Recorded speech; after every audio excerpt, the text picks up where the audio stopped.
I uh I wasn't going to make a video over this, but the absolutely revolting behavior of Democrats across social media has kind of forced my hand. Instead of finding a way to help or figuring out how they could be of assistance in Texas, they've taken to playing the blame game. Now, these are some comments that I just pulled from a video here on this app, and these weren't even the worst ones. These are some of the ones that I could show you.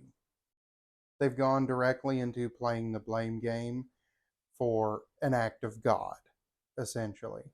When and they're spreading so much misinformation, especially when it comes to the amount of Weather Service staff that was available at the time. In fact, the Weather Service in that portion of Texas was overstaffed and the warnings were sent out ahead of time. And they're trying to blame Trump and NOAA and every other government agency, saying that they've faced cuts. Well, here's the problem with their argument: the cuts don't go into effect until fiscal year 2026, which starts October 1st.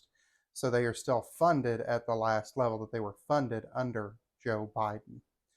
And this amount of inhumanity, especially when they are still discovering the bodies of children that were wiped away by this flood, really shows you the party of empathy and the party of love and tolerance is anything but.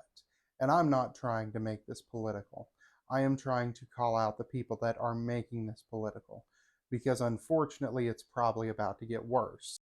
They have already recovered over 80 bodies from people that did not heed the warnings of the flood, many of them children. And it looks like more of this heavy rain is headed that way. Listen, I get it. I'm a political creator. I eat, sleep, and breathe politics. But there are times that do not call for any sort of political narrative, and this is one of them. This is a disaster of nature that no one could have prevented, and you really need to try your best to have some humanity in this situation. I cannot wrap my head around the amount of anger and vitriol coming out of the left. I didn't celebrate when California was on fire. I didn't celebrate when Hurricane Helene hit the Carolinas. But yet, y'all are making every excuse you can to try and dehumanize people you think may have a different opinion than you. Be better.